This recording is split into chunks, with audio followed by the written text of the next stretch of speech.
Halo,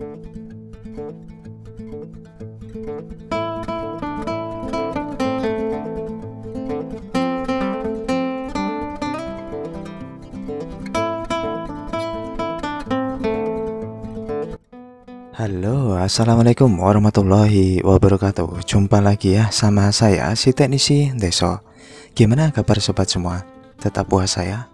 Oke, ini menjelang berbuka puasa. Di tempat saya ini habis hujan ya. Jadi dari semalam, lalu siang menuju ke sore ini hujan lagi. Ya seperti biasa ya, menjelang berbuka kita ngoprek HP lagi. Dan mudah-mudahan sobat semua tidak bosan ya menemani saya ngoprek HP. Nah ini saya ambil satu ya. Oke, ini Nokia ya. Jadi memang ada yang request, bang coba Sony. Nah Sony itu saya tidak ada ya untuk rongsokannya. Jadi apa yang saya punya ya itu yang saya kerjakan. Kebetulan juga ini menjelang lebaran ya, untuk supaya cepat siap saji di pajang etalase ya. Enek wae itu. Oke, ini adalah Nokia 107. Tahapan pertama kita akan cek dengan power supply ya, bagaimana konsumsi arusnya, untuk mengetahui apa sih sebetulnya rusak di HP-nya nih. Kita sambungkan kabel positif di kutub positif, lalu kabel negatif di kutub negatif. Bisa diperhatiin saat saya sambungkan power supply menjerit ya. Itu artinya HP ini keadaan konslet. Jadi power supply tidak mau menerima karena konslet ya. Oke, kita akan bongkar saja ya. Namun sebelumnya kita cek dulu dengan multitester analog. Kalau tadi kan dengan power supply. Dengan multitester analog, bila kita cek kutub positif, kita tempelkan probe positif, negatif dengan negatif ya. Jarum harusnya bergerak, itu normal. Lalu jika kita balik, jarum harusnya tidak bergerak normalnya. Nah untuk di HP ini dia bergerak ya jarumnya, berarti konslet. Udah berapa kali ya saya itu di HP rongsokan kasusnya konslet semua. Padahal biasanya itu ya hanya korosi, lalu hanya rusak LCD ya. Tapi ini sudah 3 atau 4 ya, konslet semua. Oke, kita bongkar HP-nya ya, dan kita akan lakukan seperti biasa metode suntik tegangan ya. Ya ini sudah terbuka. Kita ke ketampilan mesin ya. Jadi secara fisik kita bisa lihat mesin masih keadaan mulus ya. Nah ini saya copot untuk kalengnya. Untuk pencopotan kaleng biasa saya lakukan pencongkelan seperti ini ya. Jika yang belum terbiasa boleh menggunakan blower. Oke, ini sudah terbuka. Lalu saya siapkan senjatanya dulu ya. Ini baterai bekas. Lalu ya tinggal disambungkan ya. Untuk kabel negatifnya itu atau ground, kita bisa solderkan atau tempelkan di kuningan.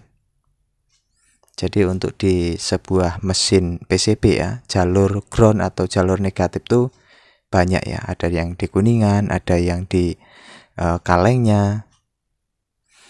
Jadi bebas ya, untuk ground itu banyak jalurnya. Oke, ini saya berikan thinner ya, saya tuangin thinner, tujuannya supaya nanti terlihat ya apakah ada yang terbakar komponennya.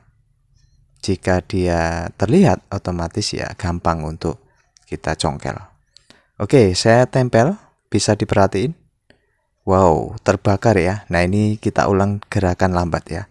Saat saya tempel, saya suntik ya, ada kapasitor yang terbakar. Nah itu membara ya. Lalu saya tempel-tempel terus sampai dia rusak dan putus ya.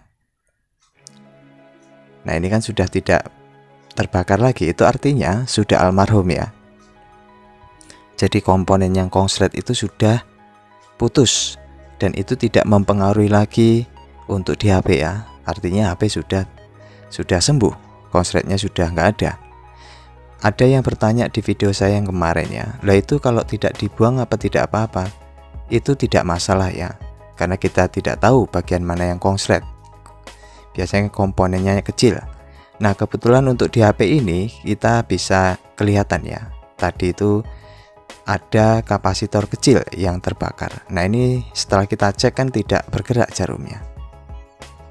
Jadi yang bertanya apakah tidak masalah tidak dibuang, ya tidak masalah ya, selama HP itu kita cek tidak konslet lagi. Karena kapasitor itu biar dia keadaan konslet, kalau kita suntik terus dia akhirnya rusak ya atau putus. Nah ini saya masih mencari tadi di bagian mana komponen yang kecil tadi ya.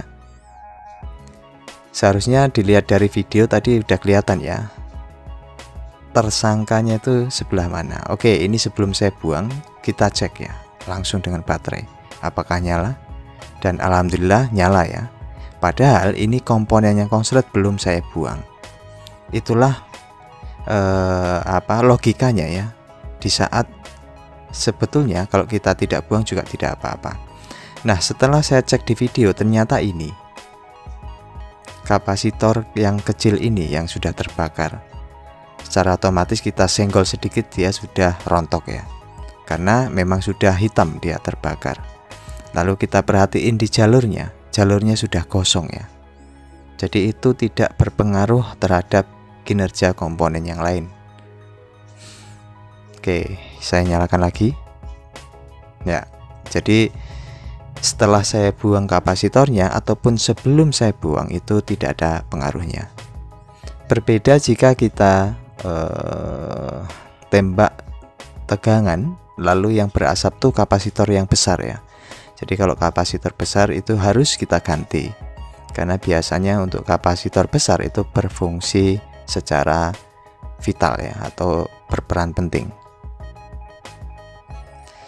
Oke, ini berhubung LCD tadi itu banyak garis-garisnya dan tidak layak, ini saya copot saja ya, karena saya akan ganti saja. Dan ini LCD-nya juga masih bawaan, belum pernah diganti ya. Oke, sebelumnya kita bersihkan dulu pin yang ada di LCD, pin LCD yang ada di mesin ya. Kasih thinner lalu kerok dengan cutter seperti ini ya, supaya nanti gampang kita solder.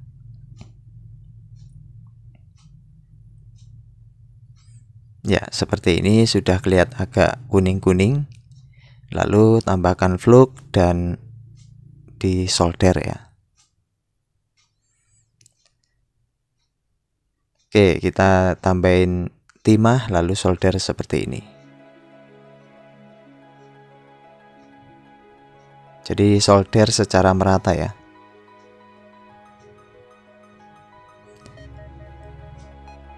Dan pastikan mata blower itu panas, mata solder panas ya. Oke, ini sudah diberikan solder, kita tinggal pasang LCD. Dan ini kebetulan saya ada LCD original ya, copotan. Biasa itu kalau HP-HP rongsokan masih ada HP LCD yang masih bagus ya.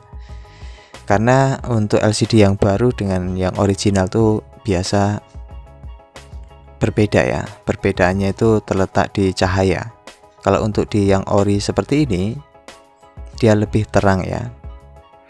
Berbeda di LCD yang baru itu cahaya kurang terang, jadi lebih enak ya dipandang itu dengan LCD yang original. Nah cara masangnya itu dipotong dulu, jadi disolder dulu pin yang ada di fleksibel LCD, lalu dipotong dan diurutkan ya sesuai dengan pinnya. lalu dijepit dengan kuku dan disolder seperti ini ya. Arahnya dari atas ke bawah hingga dia tersambung. Ini metode pemasangan untuk LCD yang original. Bila pembelian LCD yang baru, dia tidak seperti ini ya. Kita lebih gampang. Kita tinggal solder. Oke, saya nyalakan. Ya, alhamdulillah LCD-nya oke ya. Ya, tinggal dirapikan. Jadi untuk kasus yang konslet itu kita harus tahu ya, bagian mana yang konslet. Jika kita tidak kedetek konsletnya di mana, kita tembak terus, kita suntik terus sampai kita cek kembali di konektor baterai, dia konslet hilang, itu berarti sudah sembuh ya. Tapi bila kita cek di konektor baterai, kita balik jarum masih naik, artinya masih konslet, berarti kita harus cari letak tersangkanya itu, walaupun sudah kita tembak tidak dideteksi ya. Oke, ini sudah saya pasang, tinggal dibersihkan ya, dirapikan. Untuk tulangan ini biasa saya tambahin minyak kayu putih seperti ini ya, karena biasanya minyak kayu putih itu kan selain membersihkan juga mengkilapkan ya. Untuk di 107 ini juga masih banyak yang mencari ya di daerah saya, terutama untuk kaula tua. Itu mungkin ya karena kalau Nokia itu sudahlah, tidak perlu diragukan. Jadi walaupun second itu tetap laku ya untuk di daerah saya.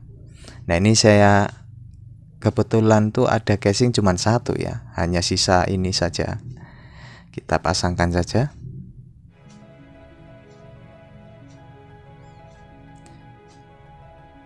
Dan untuk yang Nokia 107 ini sudah dual SIM ya. Lalu sudah disematkan juga untuk memori. Nah, ini casing yang lama sudah tidak layak untuk sudah tidak menarik ya. Ini saya pasangkan kartu SIM. Apakah dia membaca kartu SIM? Lalu kita akan cek sinyal juga. Oke, muncul jabat tangan ya. Artinya sudah membaca SIM, dan alhamdulillah sudah muncul sinyal ya. Tombol juga saya cek ya, semua berjalan dengan normal ya. Lalu cek operator. Ya, respon juga cepat untuk operatornya. Ya, merah ini bukan bling-bling kacing-kacing. Oke, kita ritual penggeletaan. Are you ready? Wah, ini pasti susah ini. Are you ready?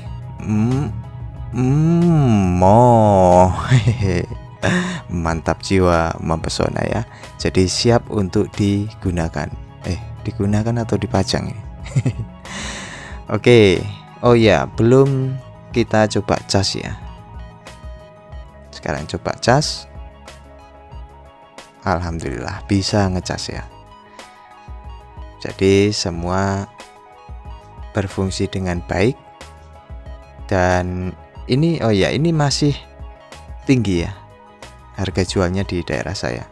Ya, masih 170 bisa laku ya untuk di dual SIM plus support memori. Nah, ini IMEI aman ya. Oke, saya coba nada dering oke ya. Nada dering oke. Dan siap untuk dipajang. Oke, itu saja ya. Semoga bisa dijadiin manfaat ya. Terima kasih dan selamat berbuka puasa. Tetap semangat dan sampai jumpa. Assalamualaikum warahmatullahi wabarakatuh. Oke, kita ngintip lagi ya di etalase. Nah, ini sudah hari keberapa ini ya? Oh, hari ke-8 ya. Kita lihat barang masih terpajang ya. 1, 2, 3, 4, 5, 6, 7, 8. Alhamdulillah. Semoga bisa mantap jiwa, mempesona ya. Wow, ayo dibeli.